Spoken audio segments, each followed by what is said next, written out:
জীব এবং জীবনের ভিতরে মানুষ হচ্ছে সর্বশ্রেষ্ঠ। মানুষকে কেন শ্রেষ্ঠত্ব দেওয়া হলো এটা আমাকে বুঝতে হবে। আমি গরু থেকে বুঝি। গরু আপনার বাড়ির গৃহপালিত একটা পশুর নাম গরু, আপনি এটা ছেড়ে দিলেন, মাঠের মধ্যে ছাড়ার পরে গরু কিন্তু বুঝে না যেটা আমার মালিকের ক্ষেত না অন্য মালিকের ক্ষেত। ও ঘাস পাইলেই, ধান পাইলেই, খাবার পাইলেই যে কোনো ক্ষেতের ভিতরে, জমির ভিতরে মুখ লাগাই দেয়। তার অর্থ হচ্ছে গরুর এই আকল নেই যে কোনটা ভালো কোনটা মন্দ। আল্লাহ তার এই বিচার বুদ্ধি, এই শক্তি আল্লাহ তাকে দেন না, কিন্তু এই শক্তিটা আল্লাহ মানুষকে দিয়েছে। কোনটা ভালো কোনটা মন্দ মানুষ কিন্তু জানে। কুত্তা ওরে খাইতে দিবেন, ও ভাতও খায়, বাথরুমও খায়, ও ভালোটাও খায়, পচাটাও খায়। ওরা যদি সেরাটন থেকে ভালো খাবারও এনে দেন, বিরিয়ানি, তাও খাবে। আবার যদি ফসা গলা, শিয়াল, কুত্তা মরা এগুলো এনে দেন, তাও খাবে। ও ভালো মন্দ বাছাই করার যোগ্যতাও নাই, যেটা মানুষকে আল্লাহ দিয়েছে। এই জন্য মানুষ শ্রেষ্ঠ। এই মানব জাতির ভিতরে আল্লাহ আবার শ্রেষ্ঠত্ব দিয়েছেন। ইমানদারদেরকে আল্লাহ শ্রেষ্ঠত্ব দিয়েছেন। ইমানদারদের ভিতরে আল্লাহ আবার আখির নবীর উম্মতকে শ্রেষ্ঠত্ব দিয়েছেন। এই উম্মতের ভিতরে আল্লাহ ওলিদেরকে আরো শ্রেষ্ঠত্ব দিয়েছেন। তাদের থেকে আল্লাহ রাব্বুল আলামিন সাহাবায়ে কিরামকে বেশি শ্রেষ্ঠত্ব দিয়েছেন। একসাথে বলবেন আল্লাহু আকবার। শ্রেষ্ঠত্ব শ্রেষ্ঠত্ব বাড়তেছে। কুনতুম খায়রা উম্মাতিন উখরিজাত লিন-নাসি তা'মুরুনা বিল মা'রুফ।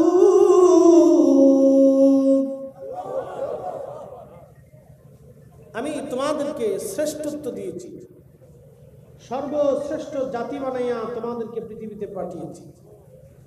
সর্বশ্রেষ্ঠত্ব দিয়েছি, সর্বশ্রেষ্ঠ জাতি বানিয়েছি।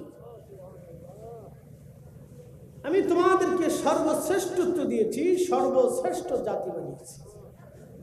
একসাথে বলবেন আল্লাহু আকবার। এটা কি আমাদের গুণে না নবীর গুণে? আসতে হয়ে গেল। এই কথাটাই আমরা বুঝি না, বুঝলে আর ঝগড়া চলতো না। কথা ঠিক কিনা?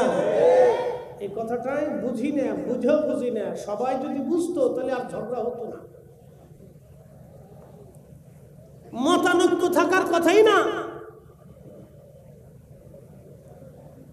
কুনতুম খায়রা উম্মাতিন উখরিজাত লিন-নাসি তা'মুরুনা বিল মা'রুফি ওয়া তানহাউনা আনিল মুনকার। তোমরা তামাম সৃষ্টির মধ্যে তোমরা শ্রেষ্ঠ। কেন শ্রেষ্ঠ? আমাদের গুণে না, রসুলের গুণে আমরা গুণান্বিত এবং শ্রেষ্ঠ। একসাথে বলবেন সুবহানাল্লাহ। প্রিয় পটিয়ার মুসলমান, এই শ্রেষ্ঠত্ব বুঝে যেতে হবে আমাদেরকে। শ্রেষ্ঠত্ব বুঝে যান, মনোযোগ দিন। হযরত মুসা নবী লক্ষ্য করলেন, এক জামাত উম্মত দেখা যায় 70 গুণ মর্যাদা তাদের বেশি। সব উম্মত থেকে তাদের 70 গুণ মর্যাদা বেশি। মুসা নবী ডাক দিয়ে বলেন, ইয়া রাব্বি, ওই উম্মত আপনি দয়া করে আমাকে দিয়ে দেন। আল্লাহ ডাক দিয়ে বলেন, মুসা রে, এই উম্মত আমি তোমার জন্য বরাদ্দ করি নাই, এই উম্মত আমি আবার আখিরি নবীর জন্য বরাদ্দ করে দিলাম। একবার জোরে বলেন আল্লাহু আকবার। আমার একটু রং চা দিয়ে, ঠান্ডা লাগছে তো, চিনি ছাড়া দিয়ে। ডায়াবেটিস নাই কিন্তু চিনি ছাড়াই খাই। যে এমনি দাম বাড়তেছে, খাওয়া দাওয়া বাদ দিতে। বেগুন 120 টাকা কেজি, যা খাই না চুলকানির ডরে, তাও 120 টাকা। বুঝতে পারছেন? যা হবার তাই, নসিবে যেটা আছে এটাই হবে। আলু 60 টাকা। শুধু ডায়াবেটিসের প্রধান হাতিয়ার, যত খাবেন তত বিপদ, না খেয়ে থেকে। আচ্ছা বলেন তো, আগের যুগের ওলি যারা ছিলেন 40 দিনও না খেয়ে থাকছে, শুধু পানি খেয়েছে, একটা দুইটা খেজুর খেয়েছে, বেঁচে থাকছে, কোনো রোগ ছিল না শরীরে, আল্লাহর সাধনায় নিজের জীবনকে বিসর্জন দিয়েছে। আমাদের মাযহাবের ইমাম ইমামুল আজম, আহা, যার পবিত্র নামটা মসজিদে নববীতে সাহাবায়ে কেরামের নামের পরে ইমাম নুমান বিন সাবিত রাদিয়াল্লাহু তাআলা আনহু সহ লেখা। 40 বছর একটানা এশা নজর দিয়ে ফজরের নামাজ পড়ছে, তাহলে বোঝা গেছে 40 বছর সারা রাত্র আল্লাহর ঘর মসজিদে ইবাদত করছে, একটা রাতও কাজা করেন নাই। একসাথে বলবেন আল্লাহু আকবার। কত বছর? জোরে বলেন। 40 বছর। আমাদের 40 দিন এরকম আছে? 40 দিনও নেই। আমাদের 40 রাতও নেই। আমাদের 40 রাতও নেই, ওনার 40 বছর ছিল। কেন আল্লাহ শ্রেষ্ঠত্ব দিলেন? হযরত মুসা নবী ডাকতে বলেন, ইয়া রাব্বি, ওই উম্মত আপনি আমাদেরকে দিয়ে দেন। মুসা আলাইহিস সালাম ওই কথা বলার পরে আল্লাহ বলেন, মুসা, এই উম্মত তোমার জন্য বরাদ্দ না, এটা আমি আমার আখিরি নবীর জন্য বরাদ্দ করেছি। একবার জোরে বলা যাবে কি আল্লাহু আকবার? বুঝে যায়? এখন আল্লাহ যে আমাদেরকে 70 গুণ মর্যাদা দিছে মসজিদে জুতা চুরির জন্য, সুদ খাওয়ার জন্য, ঘুষ খাওয়ার জন্য, দোকানে বাকি রাখছে আর দেয় না, 10 বছরও বাকি পড়ে রয়েছে। এরকম মুসলমান ঘরে ঘরে হাজার হাজার, অভাব নাই। এই যে দোকানের ব্যবসায়িক বাইরে আছে, যায় প্রত্যেক দোকানে জিজ্ঞেস করবেন কিছু পাননি, কত লোকের কাছেই তো পাই। জিজ্ঞেবেন কিছু পাননি, কত লোকের কাছেই তো পাই। আমাদের দেশের ব্যবসার সিস্টেম হচ্ছে একবার বাকি আনতে পারলে সহজ আর পরিপূর্ণটা দেয় না, কিছু না কিছু রেখে দেয়। আচ্ছা, আপনি 1 টাকাও যদি বাকি রেখে দেন, কিয়ামতের ময়দানে কি মামলা হবে না? কথা কন না কেন? মামলা হবে। আল্লাহ কি এই জন্য আমাদেরকে শ্রেষ্ঠত্ব দিয়েছে? নয়বার কখনোই না। আল্লাহ শ্রেষ্ঠত্ব এই জন্য দেন নাই। মুসা আলাইহিস সালাম দেখলেন এই উম্মত হায়াত কম হবে, নেকি কম হবে, কিন্তু জান্নাতে চলে যাবে সবার আগে। একসাথে বলবেন আল্লাহু আকবার। মুসা আলাইহিস সালামকে আল্লাহ আমারে দিয়ে দেন। আল্লাহ কেন? তা হবে না। বলে কার জন্য? বলে আখিরি নবীর জন্য ওটা বরাদ্দ করছি। বলে আল্লাহ আমার তাহলে ওই আখিরি নবীর উম্মত বানাই দেন। কি বুঝলেন? এই উম্মত হওয়ার জন্য মুসা আলাইহিস সালাম বাসনা করছিল। আল্লাহ কেন? তাও হবে না, কারণ তুমি জলিল কদর রাসূল। আসমানি কিতাব আমি দিছি 104 খানা সহিবা সহ, 1,24,000 নবী, 313 জন রসুল। রসুল কিন্তু 60 জন না, 313 জন। সহিহ ইবনে হিব্বানের ভাষায় রসুল হচ্ছে 313 জন। প্রসিদ্ধ রসুল হচ্ছেন 4 জন, আর সর্বশ্রেষ্ঠ রসুল হচ্ছেন 1 জন। সব রসুলদের রসুল, সব নবীদের নবী, সব সৃষ্টির ফাউন্ডেশন আল্লাহর পরেই যার মর্যাদা, তিনি আমার আপনার নবী রাহমাতুল লিল আলামিন, যার মর্যাদা গুণে গুণে কেন तमाम পৃথিবীর সমস্ত মানুষ খাতা কলম নিয়ে লিখলেও তার মর্যাদা গুণে শেষ করা যাবে না।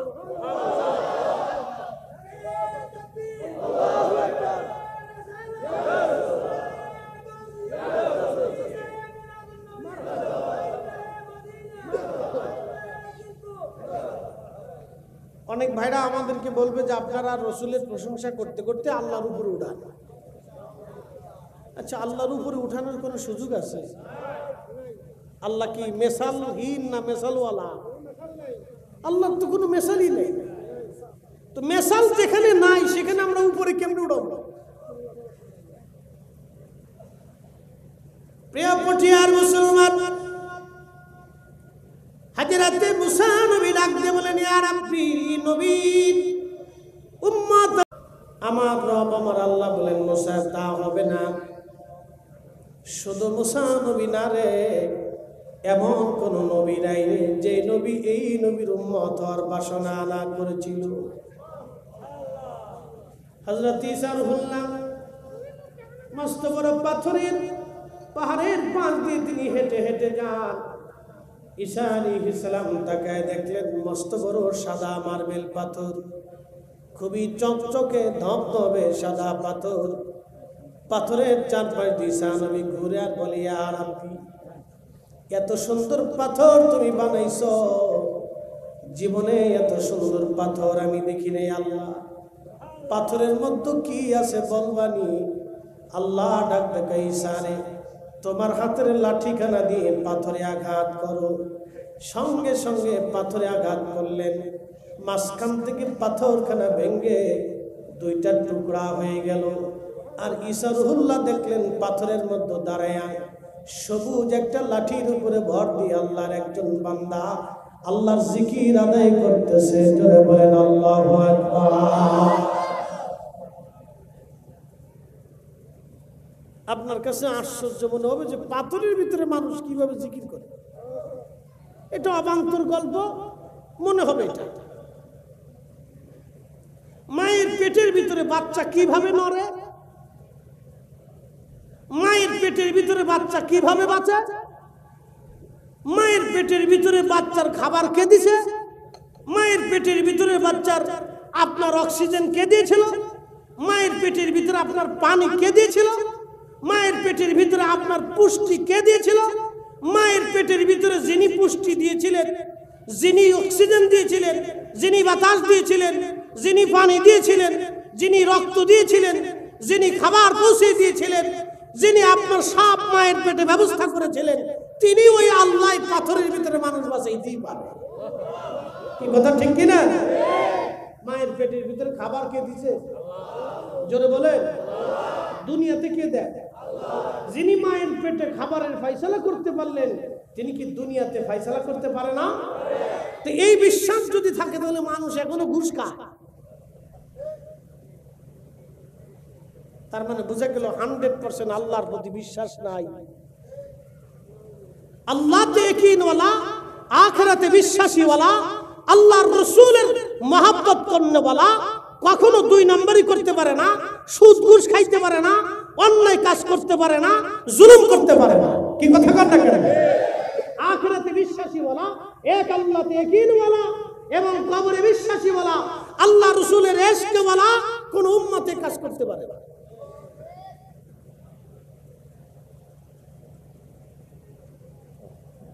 প্রিয় উপস্থিতি, হাজিরিন, ঈসা নবী ডাক দিয়ে বলতেছে, রাব্বি, পাথরের ভিতরে আল্লাহর বান্দা। ঈসা নবী ডাক দিয়ে বলতেছে, হে আল্লাহর বান্দা, পাথরের ভিতরে কত বছর ধরে তুমি আল্লাহর এখানে জিকির করো? বলে, নবী গো, 1 আর 2 বছর না, 400 বছর ধরে এই পাথরের মধ্যে আমি আল্লাহ জিকির করি।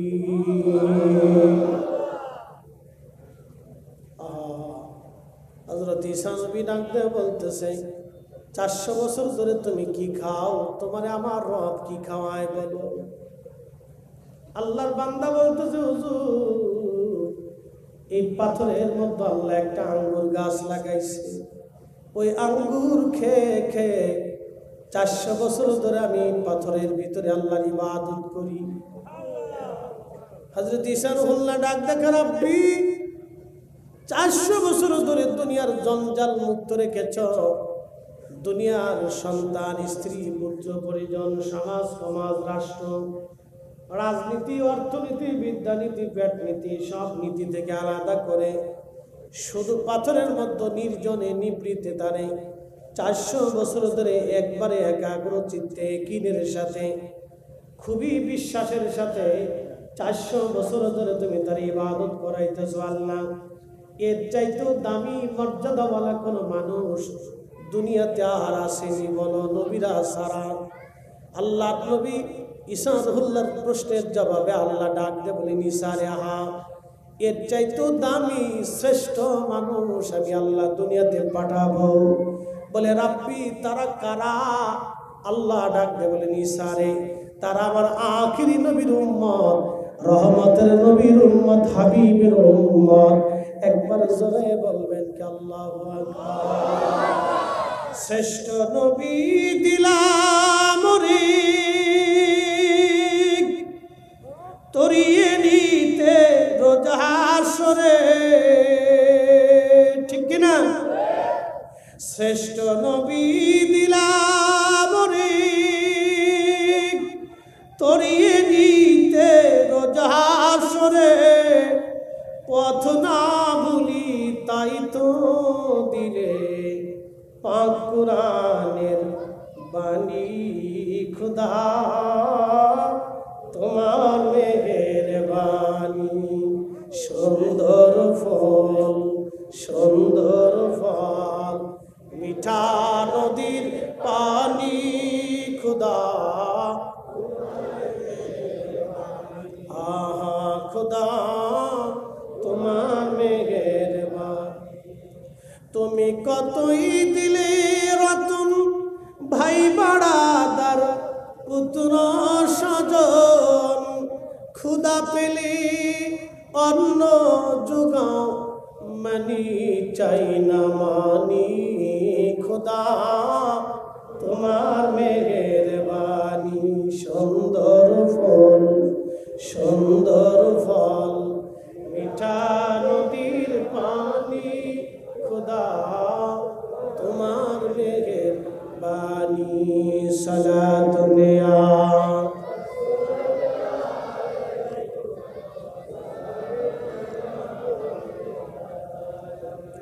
صلاة يا رسول الله،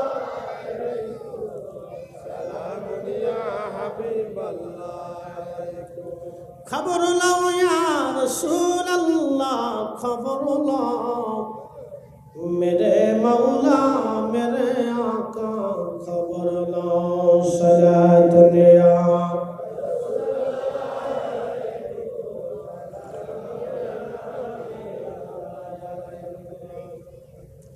আমি ভুটান গেলাম। ভুটান তো ভুটানের ইন্ডিয়ার জলপাইগুড়ি জেলার একটা এলাকার নাম আছে জয়গা।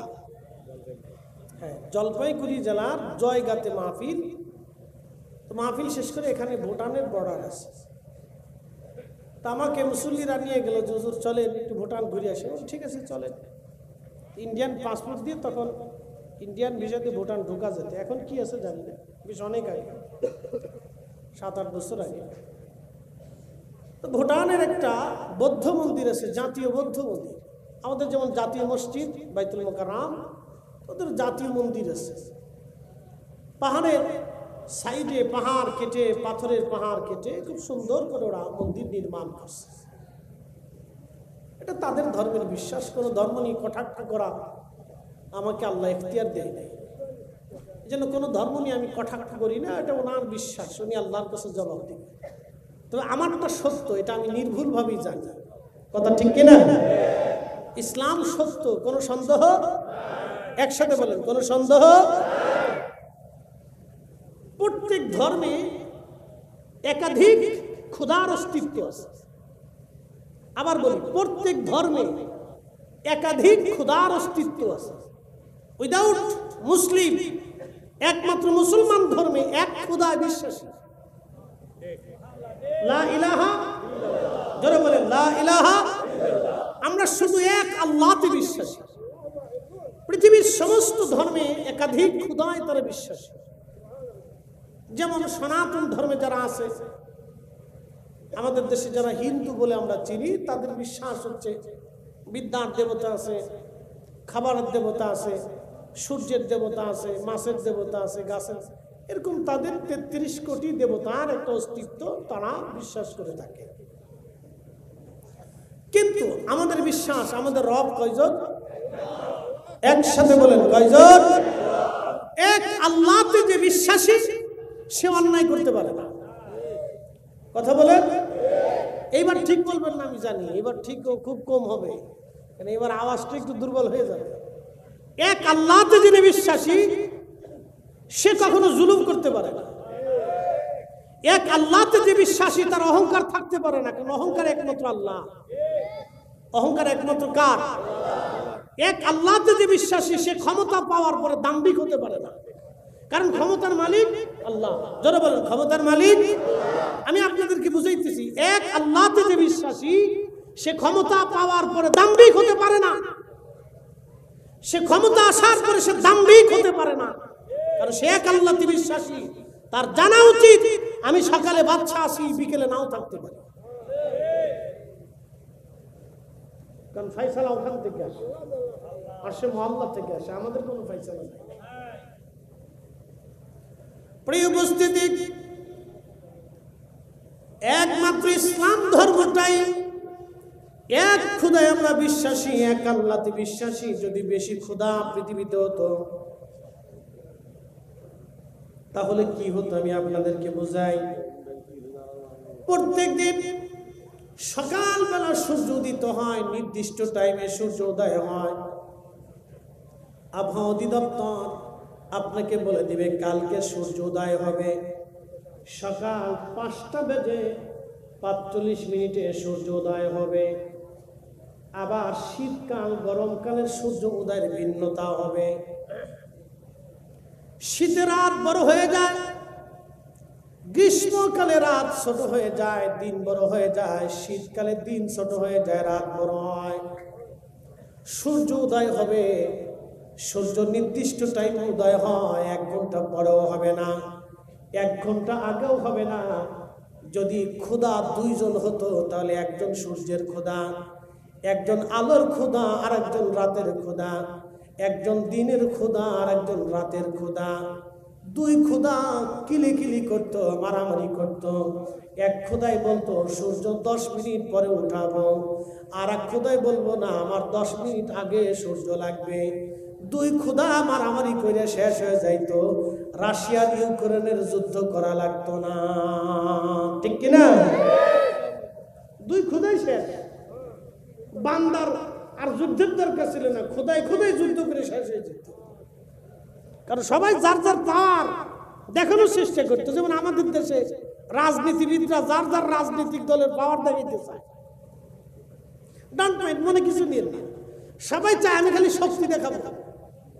আমার কত জনবল আছে, লোক আছে, এটা সেটা, আগর ডিম বাগর ডিম, বহুত কিছু আছে। সবাই চায় আমি শক্তি দেখাবো। পৃথিবীতে যত দেশ আছে সবাই চায় শক্তি দেখাবো।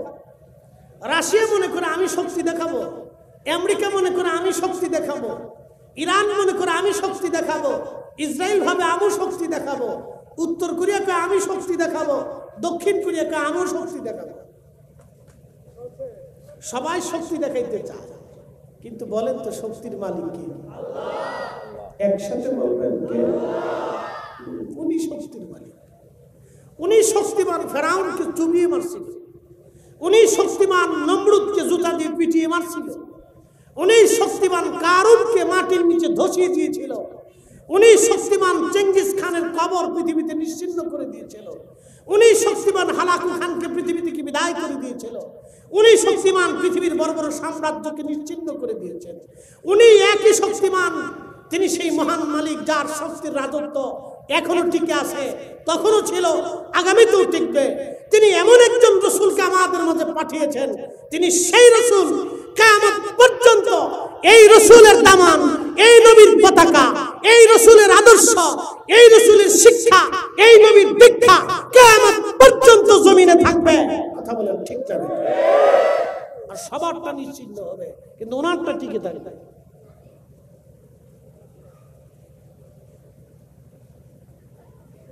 এই জন্য সুফি যারা ছিলেন, ওলি যারা ছিলেন, তারা দুনিয়ার শক্তিতে বিশ্বাসী ছিলেন না। ওলিরা আল্লাহ শক্তিতে বিশ্বাসী ছিলেন।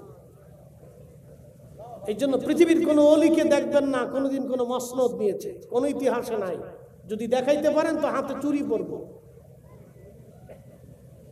পৃথিবীর কোন ওলি কোনোদিনও কোনো মসনদ নেন নাই, কোনোদিন কোনো মসনদে বসেন নাই, কোন ওলি বসেন নাই। ওলিরা মসনদ লাথি মেরেছে, মসনদ ওয়ালারা ওলিদের কাছে যাইত, মসনদ ওয়ালারা ওলিদের কাছে যাইতো, ওলিরা মসনদ ওয়ালাদের কাছে যাইতো না।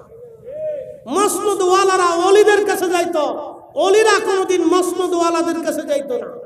মোহাম্মদ ঘুরি খাজা বাবা আজমিরির কাছে গিয়েছিলেন, খাজা বাবা আজমিরি মোহাম্মদ ঘুরির কাছে আসেন নাই। মুজাদ্দিদ আল ফসানি সেরহিন্দি সম্রাট আকবরের কাছে জাহাঙ্গীরের কাছে যান নাই।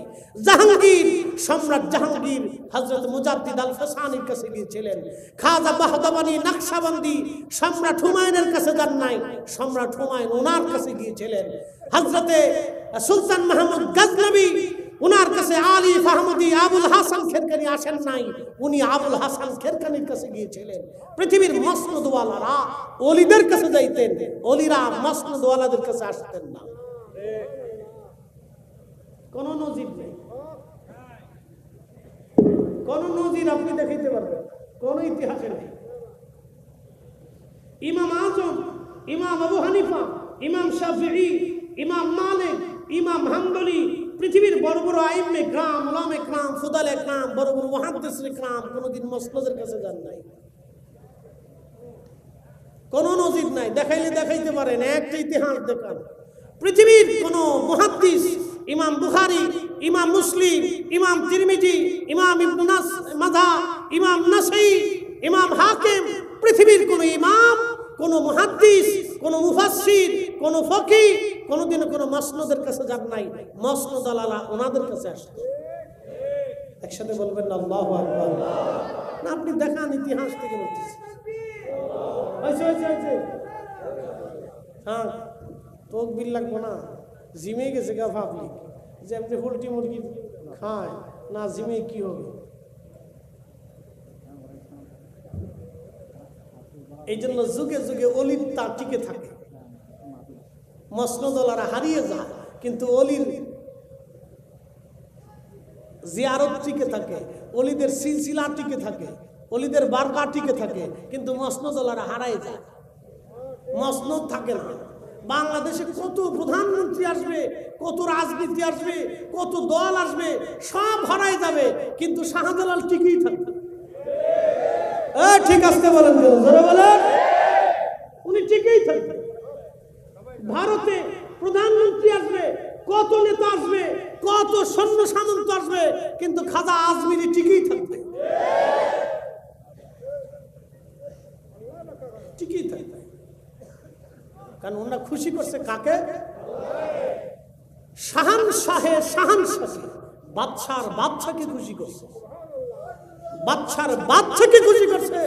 তা আমাদের কাজ হলো বাদশার বাদশাকে খুশি করা, আমাদের কাজ হচ্ছে বাদশার বাদশাকে খুশি করা, আমাদের কাজ হচ্ছে ওই বাদশার যিনি হামিদ তাকে খুশি করা, ওই বাদশার বন্ধুর গোলামি করা। কি কথা বলেন না কেন? ঠিক কিনা?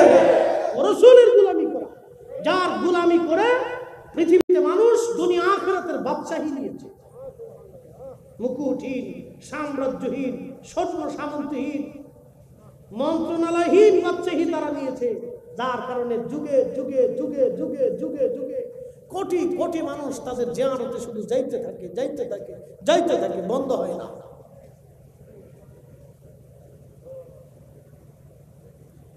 প্রিয় উপস্থিতি, হাজিরিন, হযরত ঈসা নবী ডাকতে বলতেছে, আল্লাহর বান্দা, কত বছর ধরে তুমি পাথরের মধ্যে আছো? বলে 400 বছর ধরে পাথরের মধ্যে আছি। কি খাও? বলে আঙ্গুর খেয়ে বাঁচায় রাখছে আল্লাহ। ঈসা নবী বললেন, ইয়া রাব্বি, এর চাইতে দামি মানুষ দুনিয়াতে আসেনি?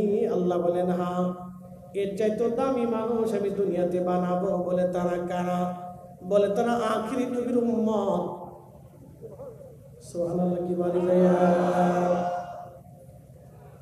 হযরত ঈসা নবী বলেন, ইয়া রাব, ওই উম্মতকে এত মর্যাদা তুমি কেন দিবা? কোন কারণে দিবা? কি জন্য দিবা? কখন দিবা? কেমনে দিবা? আল্লাহ বলেন, ঈসা রে, আমার আখিরি নবীর ভিতরে, উম্মতের ভিতরে আমি এমন কিছু কিছু বিশেষ বিশেষ সময় দিব, রজনী দিব, দিন দিব, মুহূর্ত দিব, যে মুহূর্তগুলি তোমার আমার এই বান্দা 400 বছর ধরে এই পাথরের ভিতরে ইবাদত করেছে, 400 বছর ধরে ইবাদত করার যে পরিমাণ নেকি আমার আখিরি নবীর উম্মতের ভিতরে এমন বিশেষ বিশেষ সময় রজনী থাকবে যা এই 400 বছরের চাইতেও বেশি পরিমাণে দামি হয়ে যাবে। একবার জোরে বলা যাবে আল্লাহু আকবার। যেমন বরাতের রাত, একদল তো বেদাত বানাই ফেলছে। আপনাদেরকে বলি ওই লেতা খাতা ছাতা আতা মাতা ফাতা এইগুলো আজাইরে ফাজাইরে বাজাইরে মৌলবী বেদাত বললে ওইগুলি আমাদের মানার টাইম নাই। লাইলাতুল বারাত চলবে, কি কথা কন না কেন? লাইলাতুল বারাত চলবে, কদরের রাত চলবে, এই যে আপনার জুমার রজনী চলবে, 2 ঈদের রাত চলবে। এগুলি মর্যাদাপূর্ণ রাত, এগুলো আল্লাহ বিশেষ বিশেষ রজনী এই উম্মতকে দান করছেন, বিশেষ বিশেষ মুহূর্ত এই উম্মতকে দিয়েছেন। আমি আজকে একটা মুহূর্তের কথা বলে দিয়ে যাই। জুমার নামাজ পড়ছেন কি? সবাই তো পড়ছেন কম বেশি। আচ্ছা, যে পড়েন নাই তারা হাত উঁচা করাই, আমি শরম দিব না, তারা আমি শুধু একটু ফজিলত বর্ণনা করে শোনাচ্ছি, শুনে যান। এখানে জুমার নামাজের মসজিদ থেকে তার বাড়ি দূরত্ব এরকম কোনো ব্যক্তি আছেন যার 400 কদম হবে? মানে আপনার বাড়ি থেকে মসজিদ পর্যন্ত হাইটে যেতে 400 পা লাগবে, মানে 400 কদম, 1 2 3 4 5 6 7 8 9 এরকম 400 কদম হবে। এরকম কারো বাড়ি আছে? আচ্ছা, অনেকেরই আছে, মাশাআল্লাহ, অনেকের এরকম 400 কদম আছে। এবার আছে আপনি আপনাদেরকে আজকে একটা পরিসংখ্যান দিয়ে যাই। ঈসা রুহুল্লাহ তিনি দেখছেন 400 বছর পাথর ইবাদত করে। আল্লাহ বলেন এর চেয়ে তো দামি উম্মত বানাবো যাদের একটা মুহূর্তে 400 বছরের চেয়ে বেশি দামি হবে। আমি আপনাদেরকে আজকে জুমা থেকে বুঝাই যে দাম কি জিনিস। উম্মতের যদি এত দাম হয় তো রসুলেরটা পরে হিসাব আসতেছি, আগে আসেন উম্মতেরটা বুঝাই দিয়ে যায়। আচ্ছা, 400 কদম মসজিদে যেতে 400 কদম, আসতে 400 কদম, তাহলে কত কদম হচ্ছে? 800 কদম। একজন মুসল্লি, বাকিটা বাদ দিচ্ছি, একজনেরটা হিসাবে আছে। আল্লাহ রসুল সুনান তিরমিজি জুমার ফজিলত সংক্রান্ত আলোচনার ভিতরে এসেছে, আল্লাহর হাবিব বলছেন উম্মত ইয়া আইয়ুহাল্লাযীনা আমানু, হে ঈমানদার, ইযা নুদি আলিস সালাতি মিন ইয়াউমিল জুমআ ফাসআউ ইলা যিকরিল্লাহি ওয়া যারুল বাই'।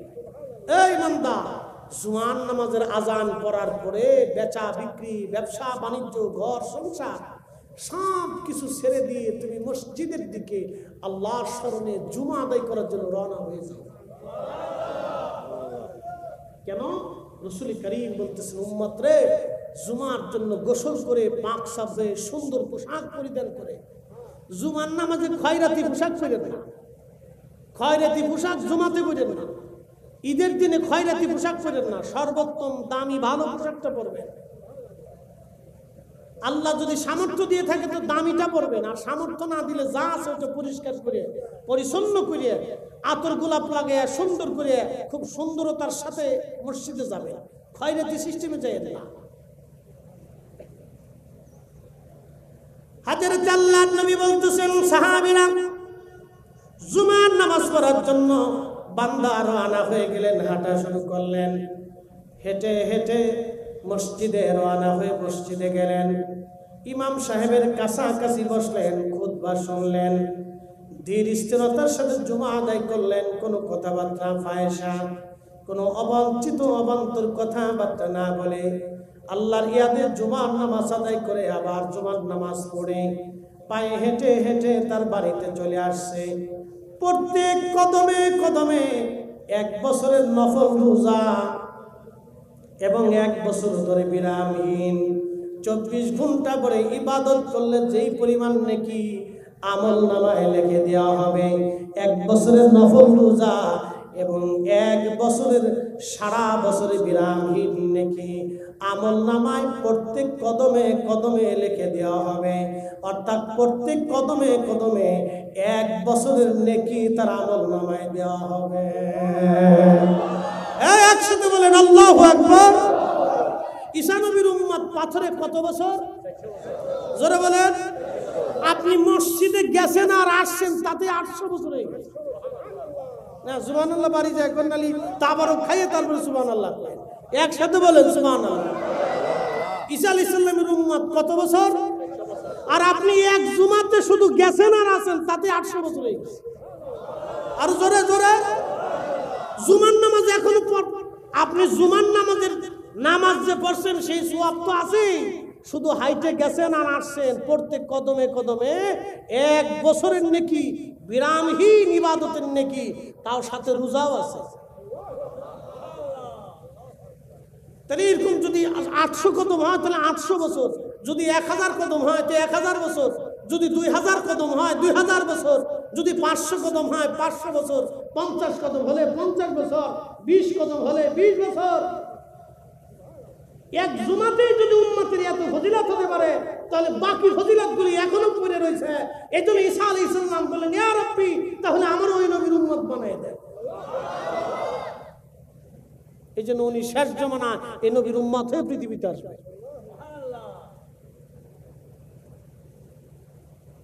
এখন বাকিটা চিন্তা করে, উম্মতের যদি এই ফজিলত হয় তো উম্মতের নবীর কত ফজিলত। আচ্ছা, আপনাদেরকে এখন প্রশ্ন করি, জবাব দিবেন তো? আমরা যদি মুসা আলাইহিস সালামের উম্মত হইতাম তাহলে প্রত্যেক কদমে 1 বছরের নেকি হইতো? এক রাত্রে ইবাদত করলে 84,000 মাসের নেকি হতো? এক রজনী ইবাদত করলে এইরকম জীবনের গুনাহ মাফ হতো? এক ওয়াক্ত নামাজ পড়লে 27 গুণ নেকি হতো? হারামে 1 রাকাত নামাজ পড়লে 1 লক্ষ রাকাতের সওয়াব হতো? এই নবীর উম্মত হওয়ার জন্য আল্লাহ আমাদেরকে মর্যাদা দিয়েছেন শুধুমাত্র এই নবীর উম্মতের জন্য। আমরা শ্রেষ্ঠ নবীর শ্রেষ্ঠ উম্মত, আমরা শ্রেষ্ঠ নবীর শ্রেষ্ঠ উম্মত। এজন্য সর্বকালের জন্য আমাদের রাসূল শ্রেষ্ঠ। কথা বলেন ঠিক না? এজন্য নতুন করে দলিল দিয়ে তো আপনারা বোঝানোর দরকার নাই। আপনারই এত ঝালাই ফলাই করে বুখারী শরীফের দলিল টেনে, ও সিয়াসিত্তার দলিল এনে, অমুক তাফসীরের দলিল এনে, অমুক ইমামের বক্তব্য এনে আপনাকে দলিল দিতে হবে। কারণ কি আপনি বুঝেন না? আপনারই এত বুঝাইতে হবে। কারণটা কি? অঙ্কের ক্লাসের মতো teacher square plus B square দিয়ে খালি বুঝাচ্ছে আপনারে। সারাদিন এত বুঝাইতে হবে কেন? অল্পতেই তো বোঝা যায়। আল্লাহ আমাদেরকে সম্মান দিয়েছে, এই মর্যাদা দিয়েছেন। এই জন্য কোন এক কবি তিনি লিখেছিলেন, শরফুল মাকিনা ও শরফুল মাকান, শরফুল মাকানে ও শরফুল মাকিন। কিছু জায়গার কারণে মানুষের দাম বাড়ে, কিছু মানুষের কারণে জায়গার দাম বেড়ে যায়। আমাদের রসুলের কারণে আমাদের দাম বাড়ছে। কথা বল ঠিক কিনা? আচ্ছা, এখন আসে, পৃথিবীতে একটা সন্তান কিয়ামতের আগে জন্ম হবে, তার নাম হবে মুহাম্মদ। আমার রসুলের নামে নাম হবে মুহাম্মদ, বাবার নাম হবে আব্দুল্লাহ। মরুভূমির ভিতরে 40 বছর উট, দুম্বা, ছাগল, ভেড়া, বকরি চড়াইতে থাকবে। কোন মাদ্রাসা, মক্তবে, ইউনিভার্সিটিতে, স্কুলে গতানুগতিক পদ্ধতিতে কোনো ক্লাসে সে পড়াশোনা করবে না। সেই ছেলের রক্ত প্রবাহিত হবে হাসানি হুসেইনি। ইমাম হাসান এবং হুসাইনের পবিত্র রক্ত ধারা অনুযায়ী তিনি পৃথিবীতে জন্ম নেবেন, কিন্তু বাসিন্দা হবেন আরবের মরুভূমিতে। সেই সন্তানের আরেকটা পরিচয় হচ্ছে ইমাম মাহদী আলাইহিস সালাতু ওয়াস সালাম। একসাথে বলা যাবে আল্লাহু আকবার। বুঝে যায়, তিনি হাসানি হুসাইনি রক্তে আসবে। হাসানি হুসাইনি রক্তে, ইমাম হাসান এবং হুসাইনের পবিত্র রক্ত ধারা অনুযায়ী তিনি পৃথিবীতে আসবেন। এই জন্য আপনাদেরকে একটা আজকে উসুল দিয়ে যাব, হাসানি হুসাইনি অরিজিনাল সরাসরি রক্ত, এটা একমাত্র ইমাম মাহদী আলাইহিস সালাম পর্যন্ত যাবে। একবার ইমাম মাহদী আলাইহিস সালাম পর্যন্ত যাবে। মরুভূমির ভিতরে 40 বছর ধরে ছাগল, উট, দুম্বা, ভেড়া, বকরি চালাবে। দুনিয়ার কোন গতানুগতিক পদ্ধতিতে সে লেখাপড়া করবে না। 40 বছর শেষ রাতের আধারে আল্লাহ রাব্বুল আলামিন তার কালব মুবারকের ভিতরে সমস্ত ইলম আল্লাহ ঢুকাই দেবে। আর একটু জোরে বলবেন আল্লাহু আকবার। এখন প্রশ্ন, ইমাম মাহদীর কারণে কি রসুলের দাম, না রসুলের কারণে মাহদীর দাম? সূত্র বুঝে যাবেন। ইমাম মাহাদির কারণে কি নবীর দাম, না নবীর কারণে মাহাদির দাম? জোরে বলেন, জোরে জোরে জোরে। হ্যাঁ, আমার বুঝাই, জোরে বলেন। রসুলের কারণে মাহাদির দাম। কারণ মাহাদি আমার নসলে, আমার বংশে আপনি আখিরি নবী পাঠাবেন, আমার বংশে আখিরি নবী দিবেন। কারণ ইব্রাহিম জানতেন উনার নসলে যদি আখিরি নবী যায় ওনার নসল সম্মানিত হবে। ইব্রাহিমের জন্য আমার রসুল সম্মানিত হন নাই, আমার রসুলের কারণে ইব্রাহিম আলাইহিস সালামের নসল সম্মানিত হয়েছে। যার কারণে দুরুদের মধ্যে আবার নবীজি ইব্রাহিম আলাইহিস সালামের নাম বসিয়ে দিয়ে গেছেন। যদি রসুল না বসাইতেন পৃথিবীর কোনো আলেমের কলিজায় সাহস ছিল না ওই দুরুদের ভিতরে কোনো নবীর নাম বসাই দেওয়ার জন্য। কারণ আমার রসুল নিজে বসাই দিয়ে গেছেন। একবার জোরে বলা যাবে আল্লাহু আকবার। এখন প্রশ্ন, ইব্রাহিম আলাইহিস সালামের কারণে কি নবীর দাম বাড়ছে, না রসুলের কারণে ইব্রাহিমের দাম বাড়ছে? বুঝে গেছেন আপনি? রসুলে করিমের কারণে ইব্রাহিম আলাইহিস সালামের নসলের মর্যাদা বাড়ছে। ইব্রাহিম আলাইহিস সালামের নসলের কারণে আমার রসুলের মর্যাদা বাড়ে নাই। কারণ ইব্রাহিম আলাইহিস সালামের নসলে হযরতে সাইয়্যিদুনা ঈসা আলাইহিস সালাতু ওয়াস সালামের বেটা হযরত ইয়াকুব আলাইহিস সালাম, তার বেটা হযরত ইউসুফ আলাইহিস সালাতু ওয়াস সালাম, এই নসল দিয়ে আল্লাহ ৭০,০০০ নবী পাঠিয়েছেন। ৭০,০০০ নবীকে এক পাল্লায় দিবেন। আর সাইয়্যিদুনা ঈসা হযরত ইসমাঈল আলাইহিস সালাম যাবিহিল্লাহর নসল দিয়ে আল্লাহ একজন নবী পাঠিয়েছেন। তিনি সর্বকালের সর্বশ্রেষ্ঠ, সর্বমুহূর্তের জন্য শ্রেষ্ঠ, সর্বসময়ের জন্য শ্রেষ্ঠ। তিনি কঠিন মেহশরের মাকামে মাহমুদের অধিপতি। তিনি আল্লাহর প্যারা মেহবুব। এই নবীর মতো আল্লাহ কাউকে হাবিব কখনো বানান নাই, আর কখনো বানাবেন না।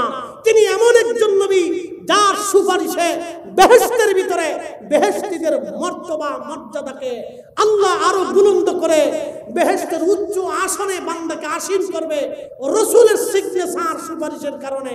তিনি সেই নবী যার এক নসলে সাইয়্যিদুনা ইব্রাহিম আলাইহিস সালামের নসল আল্লাহ সম্মানিত করেছে। একসাথে বলা যাবে আল্লাহু আকবার। বলেন, রসুলের শান বোঝানোর জন্য কি বেশি দলিলের দরকার? একটু তো বুঝলেই হয়ে যায়, বেশি দলিল লাগে।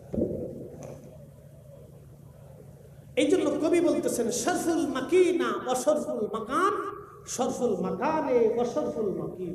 কিছু জায়গার কারণে মানুষের দাম বাড়ে, কিছু মানুষের কারণে জায়গার দাম বাড়ে। আমার দিকে তাকান, অ্যাটেনশন।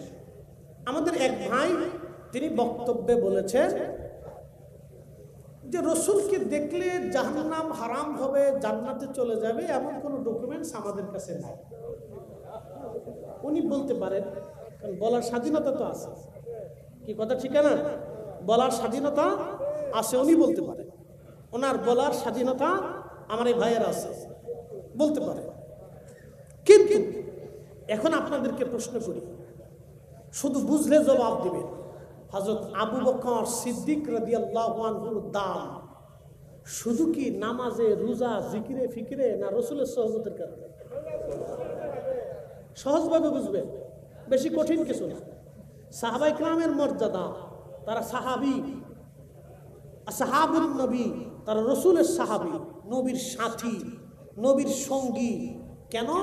নবীকে দেখার কারণে, রসুলকে সহযোগিতা করার কারণে, রসুলের দর্শে বসার কারণে, নবীর খেদমত করার কারণে, নবীর কাছ থেকে শিক্ষা দীক্ষা নেওয়ার কারণে আল্লাহ তাদেরকে এত দাম দিলেন, এত দাম দিলেন আল্লাহ, যে আল্লাহ তার জবানের ভাষায় বললেন রাদিয়াল্লাহু আনহু ওয়া রাদু আন। আমি আল্লাহ তাদের উপরে খুশি, তারা আমি আল্লাহর উপরে খুশি। সব সাহাবীর উপরে আল্লাহ নিজে খুশি হয়ে গেলেন। একসাথে বলা যাবে আল্লাহু আকবার। কারণ কি? নবীর কারণে। জোরে বলেন, কার কারণে? না না, জোরে বলেন, জোরে বলেন। আরে রসুলের কারণে যদি সাহাবীরা জান্নাতের সার্টিফিকেট পায়, তো নবী দেখলে ঈমান থাকলে জান্নাতে যাবে না, এই মর্মে হাদিস নেই। আপনার হাদিস লাগবে, আপনার হাদিসের দরকার কি? আপনি কোরআন থেকে বুঝতে পারেন না? আপনি বিবেক থেকে বুঝতে পারেন না আপনার হাদিস লাগবে কারণটা কি? সরাসরি হাদিস থাকলে হবে নাকি?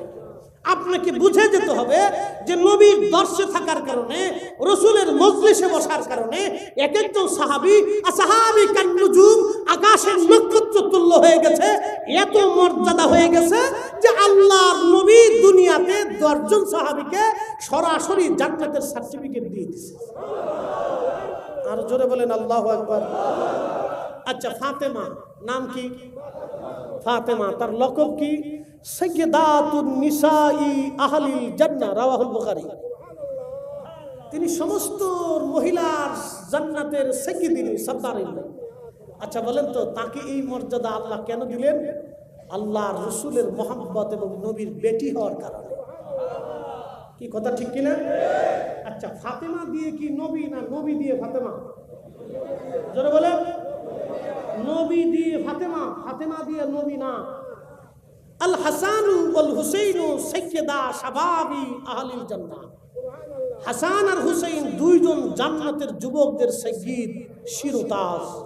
বলেন, হাসান হুসাইন দিয়ে নবী, না নবী দিয়ে হাসান হুসাইন? হ্যাঁ, বুঝে গেছেন আপনি। রসুলের কারণে হাসান হুসাইনের দাম বাড়ছে, নবীর কারণে আহলে বাইতের দাম বাড়ছে। আহলে বাইতের কারণে রসুলের দাম বাড়ে নাই, নবীর কারণে আহলে বাইতের নবীর ইজ্জত বেড়েছে। রসুলের সোহবতে থাকার জন্য সাহাবায়ে কেরামের ইজ্জত সর্বকালের জন্য সর্বশ্রেষ্ঠত্ব হয়েছে। আরে ইমামুল আযম আবু হানিফা 40 বছর এশার রুজুতে ফজর পড়েছেন, তারপরও রসুলের একজন আদনা সাহাবীর জুতা মুবারকের ওজন সমান হন নাই। কারণ যদিও 40 বছর ইবাদত করেছেন, আল্লাহর নবী দেখার কারণে সাহাবীদের এই মর্যাদা যদি হয়ে থাকে, রাসূলের সোহবতে বসার কারণে সাহাবীদের এই মর্যাদা যদি হয়ে থাকে, তাহলে রাসূল দেখার কারণে একজন সাহাবী আল্লাহর জান্নাতে যাবে, নবী দেখার কারণে উম্মত বেহেশতে চলে যাবে। তা বলুন ঠিক না? যদি উম্মতের ঈমান থাকে, আর সব উম্মতকে নবী দেখা দেয় না, আমজুটি, গানজুটি, হিরোইনসি, বেদাতি, শিরিকি, বাটপারি, সিটারি, ঘুষখোর, সুদখোর, আকাম্মে, উকাম্মে, আজারে বাজারে এই উম্মতরে আল্লাহর নবী দেখা দেয় না। এই উম্মতকে নবী দেখা দেয় না, রাসূল সবার সাথে দেখা দেয় না। আল্লাহর নবী বেছে বেছে বেছে বেছে উম্মতের সাথে দেখা দেয়। ওতে যে দেখবে সে ধন্য। সহিহ বুখারীতে আল্লাহ রাসূল বলেছেন, মান রাআনি ফিল মানাম, স্বপ্নে যদি আমাকে দেখো, ফাকাদ রাআল হক, সত্যই দেখছে। আমি নবী আসছি, ছবি আসি নাই, আমি রাসূল তোমার সাথে নিজে দেখা দিয়েছি। একসাথে বলবেন আল্লাহু আকবার। না না, আরো জোরে জোরে জোরে জোরে জোরে। এই সূত্র বুঝে গেছে?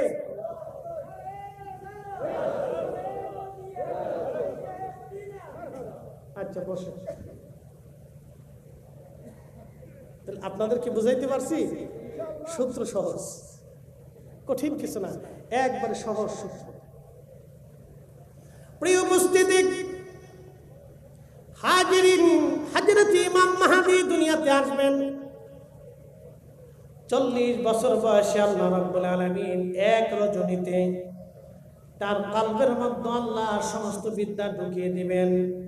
উলুমুল হাদিস, উলুমুল ফিকহ, উলুমুত তাফাসির, বালাগাত, মানতিক, ফাসাহাত, লুগাতের বিদ্যা থেকে শুরু করে জিহাদের বিদ্যা, রাজনীতি, সামরনীতি, পৃথিবীর এমন কোন বিদ্যা নাই যে বিদ্যা ইমাম মাহদীর কলবের মধ্যে আল্লাহ ঢুকিয়ে না দিবেন।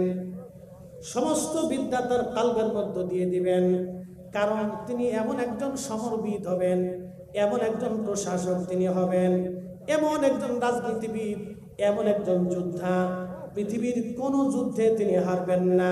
প্রত্যেকটা জিহাদে তিনার বিজয় আল্লাহ দান করবেন। আল্লাহু আকবার, জোরে বলবেন কি আল্লাহু আকবার। অথচ দুনিয়ার কোন সমরবিদের কাছে তিনি সেনাবাহিনীর ট্রেনিং নেবেন না। 40 বছর ধরে তিনি ছাগল দুম্বা চড়াবেন, দুনিয়ার মানুষ থেকে জুদা হয়ে নিবৃতে নির্জনে আল্লাহ তাকে রাখবেন। শুধু আমার রাসূলের নসল হওয়ার কারণে আল্লাহ তাকে এত বড় মর্যাদাওয়ালা করবেন।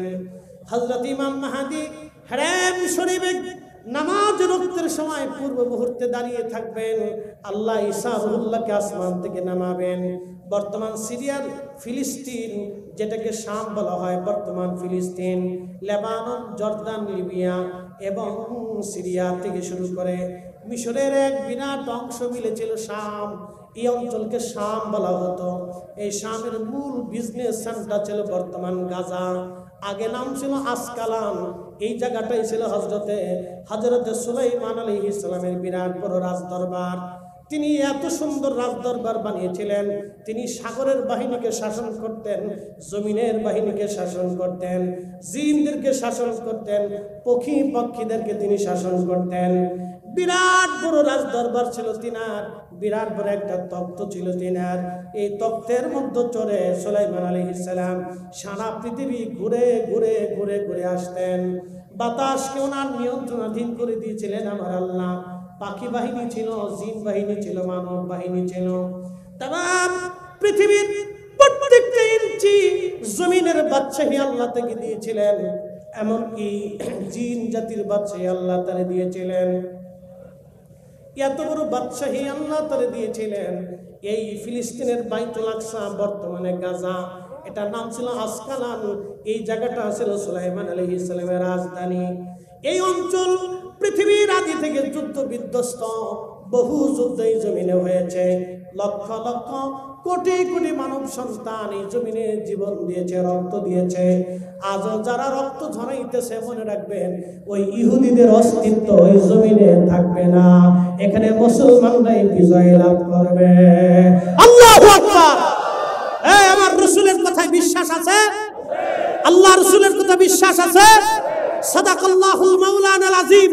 আল্লাহ সত্যবাদী। ও সাদাকা রাসূলুহুর নবিয়ুল হাবিবুল কারীম। আমার রাসূল সত্যবাদী। আল্লাহ মিথ্যা বলেন নাই, রাসূল মিথ্যা বলেন নাই। আল্লাহ মিথ্যা বলেন নাই, রাসূল মিথ্যা বলেন নাই। আল্লাহ সত্যবাদী, আমার রাসূল সত্যবাদী। আল্লাহ যা বলেছেন তাই হবে, আমার রাসূল যা বলেছেন ঠিক তাই হবে। ইহুদিরা ধ্বংস হবে। ইসরায়েল নামক কোন রাষ্ট্র পৃথিবীর অস্তিত্ব থাকবে না। এটা মুসলমানদের জমি, মুসলমানদের অধিকারে আসবে। কথা বলেন ঠিক না? এটা মুসলিমদের জমি। সাইয়্যিদুল ইব্রাহিম আলাইহিস সালামের জমি, হযরত ইসহাকের জমি, হযরত ইউসুফের জমি, ৭০,০০০ নবী রাসূলদের জমি। এটা ওটা মুসলমানদের জমি।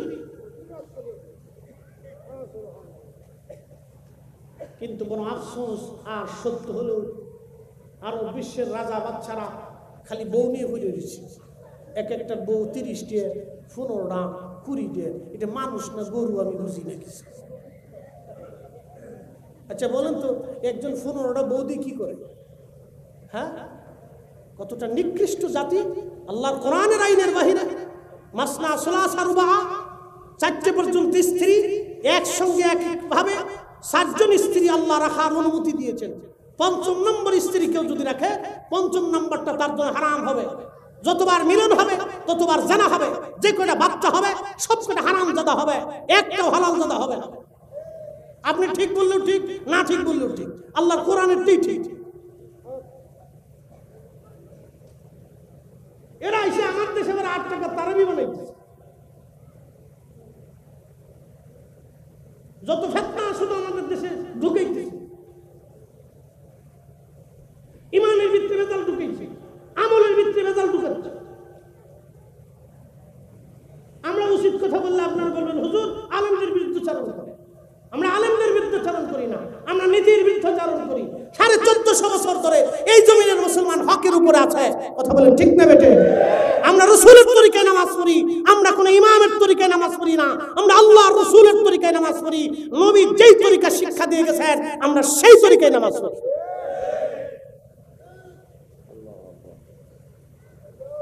আমরা বললে বলবেন যে আপনারা কি বেশি বুঝেন? সৌদি আরবের হুজুরা বেশি বুঝে না? সৌদি আরবের হুজুর হলেই বেশি বুঝে নাকি?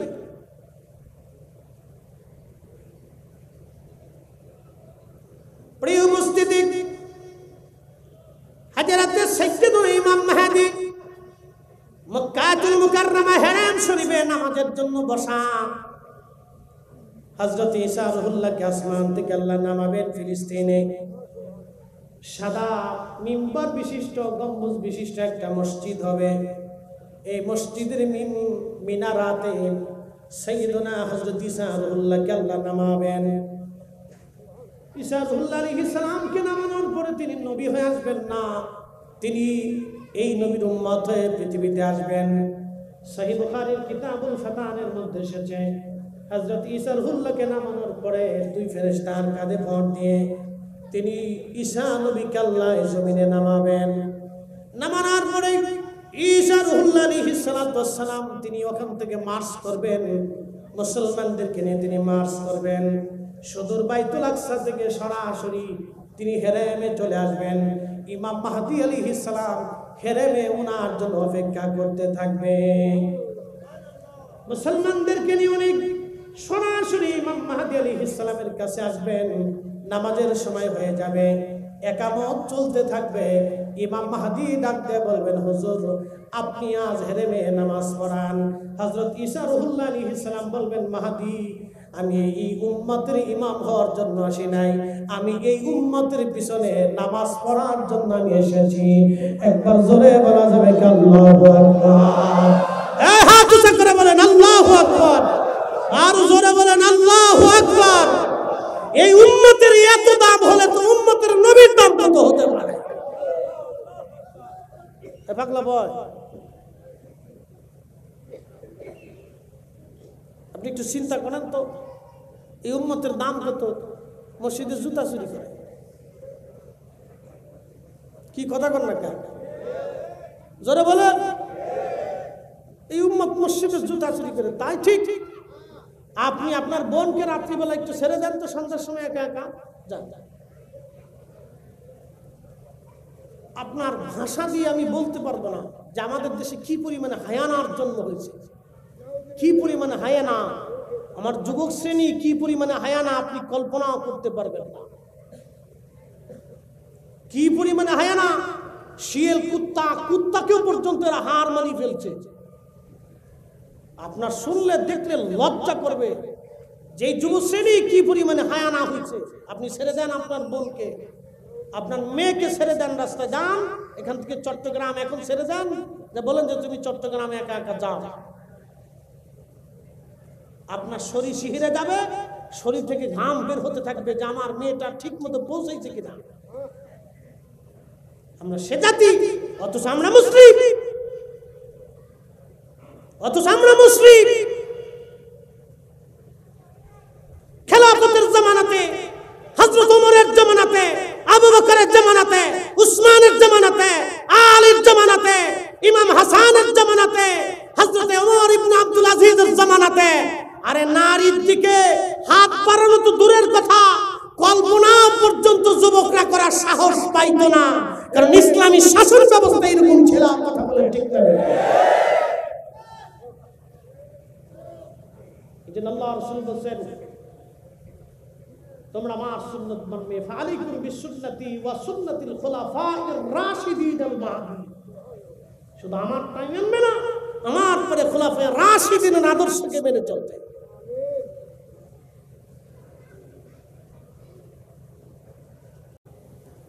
প্রিয় উপস্থিতি, হাজরাতে আল্লাহর নবী ডাকতে বললেন, সাহাবীরা আমি যেইভাবে খোদার জমিনে খোদার দিন আমি কায়েম করেছি, ইসলামী জীবন ব্যবস্থা যেইভাবে প্রতিষ্ঠিত করেছি, আমার মাহদী তামাম দুনিয়াতে, আমার মাহদী তামাম পৃথিবীতে এইভাবে খোদার দিন সে প্রতিষ্ঠিত করবে।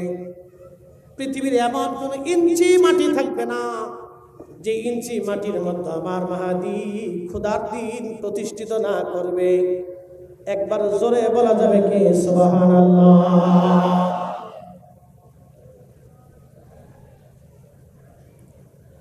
আল্লাহর নবী হযরতে ঈসা রুহুল্লাহ তিনি উম্মত হয়ে দুনিয়াতে আসবেন। মাহদীকে বলবেন, হুজুর আমি এই উম্মতের পিছনে নামাজের জন্য আসছি, আজকে আমি নামাজ পড়াবো না, আপনি নামাজ পড়াবেন, আপনার পিছনে আমি আজ ইক্তেদা করব। হযরত ঈসা আলাইহিস সালাম নামাজ পড়বেন। নামাজ শেষ হয়ে যাওয়ার পরে তিনি ওখান থেকে সরাসরি মদিনাতুল মুনাওয়ারার দিকে রওনা দিবেন। হেরেম থেকে আরাক হেরেমের দিকে রওনা করবেন। বাইতুল্লাহ থেকে মসজিদে নববীর দিকে রওনা করবেন। মসজিদে নববীতে তিনি সরাসরি আল্লাহর হাবিবের রওজা মুবারকের সামনে যে দাঁড়াইয়া আল্লাহর নবীকে সর্বপ্রথম উনি সালাম দিবেন। মুস্তাদরিক হাকিম লিসহিহাইনে ইমাম হাকিম বিশুদ্ধ সনদে হাদিস লিখতেছেন, ইমাম যাহাবি আত-তালখিসের মধ্যে হাদিসকে সহিহ বলেছেন। আল্লাহর নবী বলতেছেন হযরতে মাহদী হযরত ঈসা রুহুল্লাহ তিনি মক্কাতুল মুকাররমা থেকে সরাসরি আমার রওজা মুবারকে আসবে, আমার রওজার পাশে দাঁড়ায় ঈসা সালাম দিবে, আর আমি নবী তার সালামের জবাব দিয়ে দেব। চিৎকার মেরে বলেন আল্লাহু আকবার। তাহলে বলেন রাসূল আছে না নাই? আগামীতেও আছে না নাই? রওজা থেকে সালামের উত্তর দেয় কিনা? উম্মত চিনে কিনা? উম্মত দেখে কিনা? আগামীতেও দিবে কিনা? ঈসা নবীর সালামের জবাব দিবে কিনা? এজন্য আমরা বলি হায়াতুন নবী, হায়াতুন নবী, হায়াতুন নবী, হায়াতুন নবী। যে মানলে মানুক, না মানলে না মানুক, সেটা তার বিষয়। আমরা মানি হায়াতুন নবী। কথা বলেন ঠিক কিনা? কত ক্লিয়ার না? ভেজাল আছে? আমি পরিষ্কার মাপ পছন্দ করি, পরিষ্কার কথা বলি। শোনেন, আমাদেরকে কিছু গভীরতা বুঝতে হয়। শুধু ইসলামের বাহ্যিক রূপটাকে দিকটাকে আমরা শুধু ব্যাখ্যা করব না। আমাদের ইসলামের ভিতর কিছু আভ্যন্তরীণ বিষয় আছে, কি গভীরতা আছে, এগুলো আমাদেরকে উপলব্ধি করতে হয়।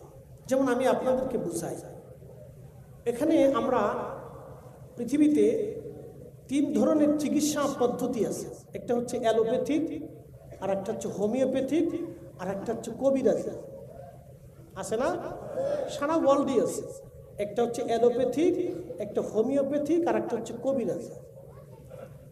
তো 3 চিকিৎসা পদ্ধতি কিন্তু তার ভিন্নতা আছে, গবেষণাও ভিন্নতা আছে, চিকিৎসা পদ্ধতিরও ভিন্নতা আছে, প্রেসক্রিপশনও ভিন্নতা আছে। কবিরাজি চিকিৎসার জন্য আপনাকে গাছ গাছরা, তরু লতা পাতা, বিভিন্ন নির্যাস থেকে এটা আপনাকে চিকিৎসা দেওয়া হয়।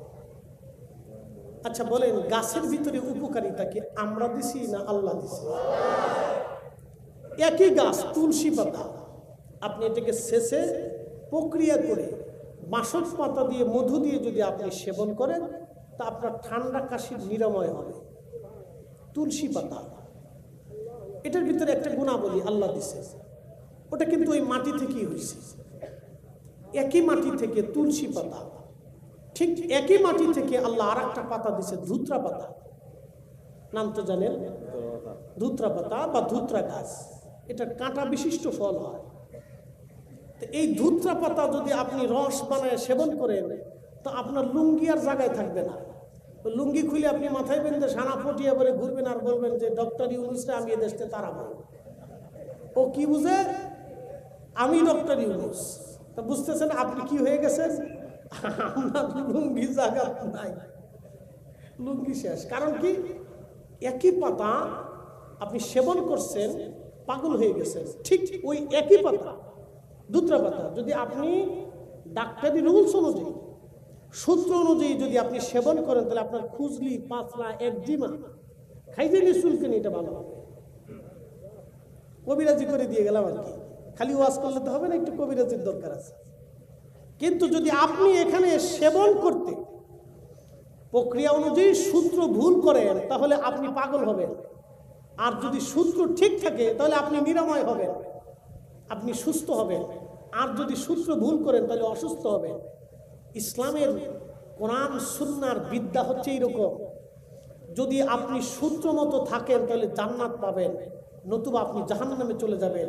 এই জন্য আমরা ফিকে হানাফি যারা আছি, তারা আমরা একটা মাযহাবকে ফলো করি।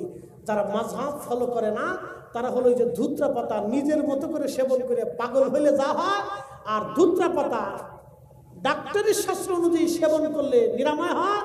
এই জন্য উলামায়ে মুহাদ্দিসিন, মুতাকাদ্দিমিন, মুতাআখিরিন, সালফে সালিহিন, আউলিয়া কিরাম এবং উলামায়ে কিরাম আমাদেরকে কোরআন সুন্নাহ থেকে রিসার্চ করে, গবেষণা করে, সার নির্যাস করে আমাদের জন্য একটা প্রেসক্রিপশন তৈরি করছে। এই প্রেসক্রিপশনের নাম হচ্ছে ফিকহে হানাফি, ফিকহে হাম্বলি, ফিকহে শাফিঈ, ফিকহে মালিকি। আপনি যে কোনো একটা মাযহাবকে, একটা ফিকহকে আপনি ফলো করবেন, না করলে আপনার বিপদ আছে। আপনারা সহজভাবে বুঝাইছি, কিন্তু এই সহজ অনেকে বুঝবে না। ও শুধু খালি তেনা ফেসাবে, ও শুধু তেনা ফেসাবে। এই জন্য সব কিছুর গভীরতা আছে। যেমন গাছের ভিতরেও আপনার রহস্য লুকিয়ে রাখছে। আচ্ছা, আপনি কি মনে করেন এই দুবরা ঘাস এটা আল্লাহ নিষ্প্রয়োজনে বানাইছে নাকি? বলে আল্লাহর সৃষ্টির কোনো কিছু কি আল্লাহ প্রয়োজন ছাড়া বানাইছে? কোনো কিছুই আল্লাহ প্রয়োজন ছাড়া বানান নেই। সব কিছুর ভিতরেই আল্লাহ কিছু না কিছু গুণাবলী আল্লাহ দিয়ে রাখছে। এলেমটা দুই ধরনের, একটা হচ্ছে ইলমুল লিসান, জবানের এলেম, কোরআন সুন্নাহর বাহ্যিক রূপ, আর একটা হচ্ছে ইলমুল কলব, কলবের এলেম। ইলমুল কলব, কলবের জ্ঞান। এই কলবের জ্ঞানকে আপনি অর্জন করতে হলে অবশ্যই একজন সেই প্রসিদ্ধ বুজুর্গ, আল্লাহর ওলি, আল্লাহর পেয়ারা মেহবুব, যিনি ওই বিদ্যায় পারদর্শী হয়েছেন, রিয়াদত করে, মুজাহাদা করে, মুশাহাদা করে, নিজের জীবনকে আল্লাহ তার রসুলের দিকে রুজু করে, আল্লাহ তার রসুলকে সন্তুষ্ট করে এই বিদ্যা অর্জন করেছেন। আপনাকেও সেই বিদ্যা অর্জন করতে হলে তার সোহবতে মহব্বতে বসতে হবে। এটার নাম হচ্ছে তরিকা গ্রহণ করা। কিন্তু দুঃখের বিষয় হলো সত্য, আমরা এগুলির মূল এই শ্রেণীবিন্যাস আজকে হারাই ফেলছি। বলে হুজুর কেমন আপনাদেরকে বোঝায়? আমরা কামিল পাস করতে 22 বছর গেছে। ক্লাস 1 থেকে শুরু করে কামিল পর্যন্ত সেশন জট দিয়ে আরো আনুষঙ্গিকতা দিয়ে প্রায় 22 বছর চলে গেল। ফিকা মুফতি শেষ করতে করতে আরো 2 বছর চলে গেল। কত গেল? 24 বছর শেষ। একজন ছেলে মাস্টার্স কমপ্লিট করতে করতে অনার্স, মাস্টার্স, সেশন জট, এই জট, এই জট, নানান জট দিতে দিতে দিতে দিতে এরকম 24, 25, 26 বছর শেষ হয়ে গেল। প্রত্যেক ক্লাসের ক্লাস আছে, রুলস আছে, নিয়ম আছে, পরীক্ষা আছে। কিন্তু আমরা যে তাসাউফের ক্লাসে ভর্তি হয়েছি, এরকম কোনো পীর ও মুর্শিদের দরবারে এই ধরনের ক্লাসিফিকেশন, ক্লাস, দর্শ, শিক্ষা বর্তমান সময়ে সিচুয়েশনে পাওয়াটা দুষ্কর হয়ে গেছে। আগের যুগে ছিল।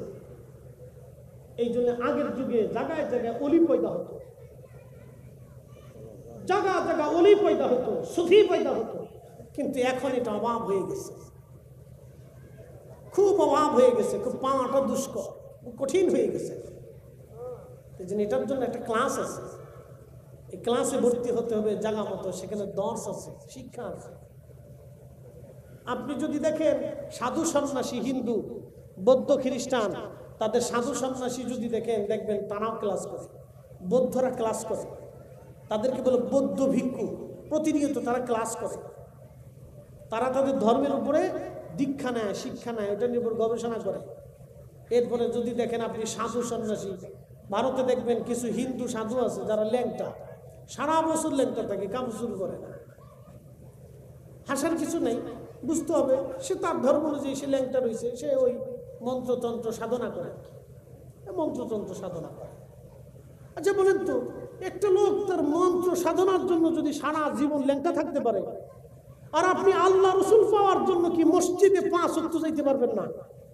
কথা কন না কেন? আসতে বলেন, জোরে বলেন। একটা লোক যদি মন্ত্রতন্ত্র শিখার জন্য যদি সারা জীবন ল্যাংটা থাকতে পারে, তাহলে আপনি আল্লাহ রসুলের পাওয়ার জন্য, আখিরাতের মুক্তির জন্য আপনি কেন 5 ওয়াক্ত মসজিদে যাইতে পারবেন না? আমার প্রশ্ন তো এখানে, আমি কেন 5 ওয়াক্ত আল্লাহকে টাইম টু টাইম সেজদা দিতে পারবো না? কারণটা কি?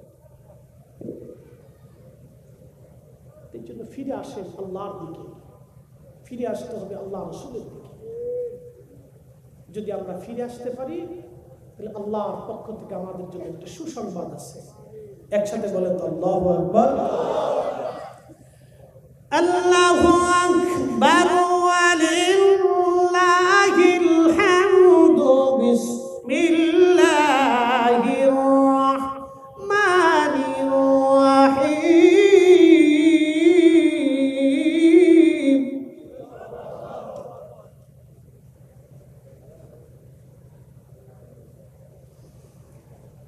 الذين آمنوا وكانوا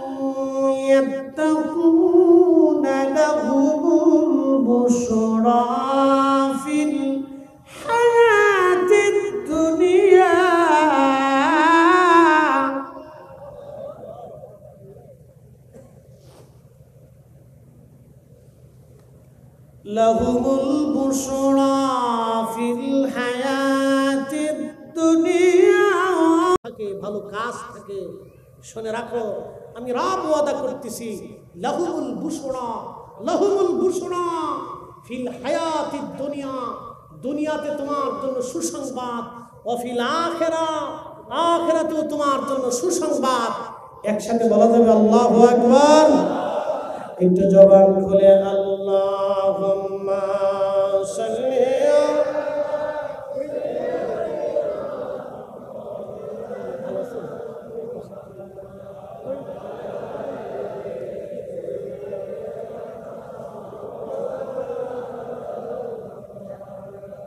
সালাতুন ইয়া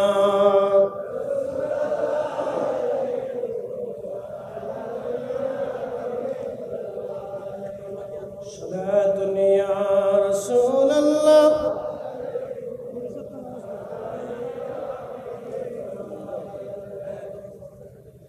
বন্ধু, রব্বুল আলামিন কোরআনে বললেন লাহুমুল বুশরা ফিল হায়াতিদ দুনিয়া ওয়া ফিল আখিরাহ। দুনিয়াতেও তোমার জন্য সুসংবাদ, আখিরাতেও তোমার জন্য বিরাট বড় সুসংবাদ। যদি ইমানে আমলে পাকা থাকো, ইমানে আমলে যদি পাকা থাকো, দুনিয়াতেও সুসংবাদ, আখিরাতেও তোমার জন্য সুসংবাদ। কি সুসংবাদ আল্লাহ পাক দিয়ে দিলেন? আল জাযাউহুম ইনদা রাব্বিহিম জান্নাতু আদনিন তাজরি মিন তাহতিহাল আনহার। আমি রব্বুল আলামিন তোমাদের জন্য আখিরাতে একটা জান্নাত বানাবো, জান্নাত। তাহলে বলেন জান্নাত আছে না নাই? যারা জান্নাতে বিশ্বাস করেন যে হ্যাঁ আমার একটা জীবন আগামীতে আছে, যদি বিশ্বাস একিন দুর্বল হয়, আপনাদেরকে 5 মিনিট আমি বুঝাই দিয়ে যাচ্ছি। আমি আরেকটা প্রোগ্রাম আছে, চলে যাব, খুব মনোযোগ দিবেন। আপনাদের ডানে বামে যিনারা আছেন, কেউ আব্দুর রহিম, কেউ আব্দুল করিম, কেউ আব্দুল্লাহ, কেউ আব্দুর রহমান, আপনাদের সামনে যিনি বক্তব্য দেন তার নাম জহিরুল ইসলাম, তার নাম। তার বডিটা দেখা যায়, নাকটা সুন্দর, চোখে চশমা দেওয়া আছে, মাথায় পাগড়ি, দেহটা একেবারে শ্যাম বর্ণের, লম্বা চওড়া, কণ্ঠটা খুবই চিকন চিকন, সুন্দর সুন্দর লাগে। এটা আপনাদের বাহ্যিক দৃষ্টিকোণ থেকে বোঝাচ্ছি, কিন্তু আপনাদের সামনে যিনি কথা বলতেছেন তিনি ভিতরে অরিজিনাল। তার নাম রুহু ফরিদি সাহেবের রুহু। ফরিদি সাহেব যদি আজকে মারা যান, বডিটা জমিনের মধ্যে পড়ে থাকবে, কিন্তু অরিজিনাল ফরিদিকে যিনি নিয়ে যাবেন তিনি আল্লাহ। ওয়া ইন্না ইলাইহি রাজিউন। আমরা আল্লাহর দরবারে আবার ফিরে চলে যাব। ছিলাম আমরা আল্লাহর দরবারে, আল্লাহ রসুলকে কাফেররা এসে বলল, হুজুর রুহু কি জিনিস আপনি বলে দেন।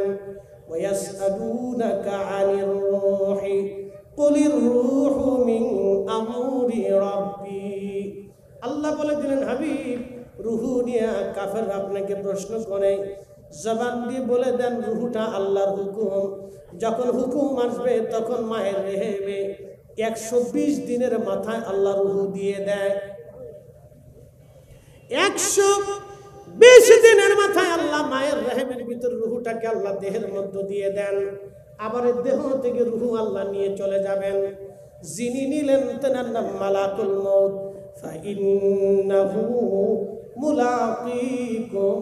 ওনার সাথে সবার মোলাকাত হবে, ওনার সাথে সবার মোলাকাত হবে। তার নাম মালাকুল মউত। যাকে নেওয়া হলো তার নাম জহিরুল ইসলাম ফরিদি। যিনি নিলেন তার নাম মালাকুল মউত। যার হুকুমে নিলেন তার নাম রব্বুল আলামিন। যেই জগতে নেওয়া হলো তার নাম আলমে বারজাক। যে জগতে আগে ছিলাম তার নাম আলমে রেহেম। তার আগে যেই জগতে ছিলাম সেটার নাম আলমুর রহ, রুহের আলমে আরোহা, রুহের জগৎ। রুহের জগৎ থেকে আসলাম রেহেমের জগতে, রেহেমের জগৎ থেকে আসলাম দুনিয়ার জগতে, দুনিয়ার জগৎ থেকে চলে যাব বারজাখের জগতে, বারজাখের জগৎ থেকে চলে যাব হাসরের ময়দানে, হাসরের মাঠ থেকে চলে যাব ফুলসিরাতের ঘাটে, ফুলসিরাত থেকে চলে যাব হয় জান্নাত না হয় জাহান্নামে। এ বন্ধু, সত্য, আপনাদের সামনে যিনি ওয়াজ করতেছেন তিনি সত্য, তিনি আল্লাহর কাছে ছিলেন এটাও সত্য, তিনি দুনিয়াতে আসছেন এটাও সত্য, তিনাকে যিনি নিয়ে যাবেন মালাকুল মউত তিনিও সত্য, যেই জগতে নেওয়া হবে সেই জগৎ সত্য, যার হুকুমে নেওয়া হলো সেই হুকুমদাতা আমার আল্লাহ সত্য। অতএব ইসলামের মতো সত্য ধর্ম আর পৃথিবীতে একটাও আপনি খুঁজে পাবেন না, আমার রসুলের মতো সত্যবাদী আর দুনিয়াতে একটাও খুঁজে পাবেন না। কথা বলেন ঠিক না বেঠিক? আখিরাতে বিশ্বাস আছে? আখিরাতে বিশ্বাস আছে? তাহলে দুনিয়া থেকে আল্লাহ তার রসুলের গোলামি করে যাওয়া বুদ্ধিমানের কাজ। পাগলা থাম, সময় নাই। দুনিয়া থেকে আল্লাহ তার রসুলের গোলামি করে যাওয়াটা বুদ্ধিমানের কাজ। শোনেন, যারা মানুষের হক মেরে 1000 কোটি টাকার মালিক হয় তারা বুকা। আপনি ঠিক বললেও ঠিক, না ঠিক বললেও ঠিক, তারা বুকা। বুকা যারা অবৈধভাবে সুদ আর ঘুষের কারবারি করিয়া দুনিয়াতে সম্পদ রেখে কবরে চলে যায় তারা বুকা। তাদের মতো বুকা পৃথিবীতে আর একটাও নাই। তারা ভাবে আমরা অনেক চালাক, না না, তারা অনেক বড় বুকা।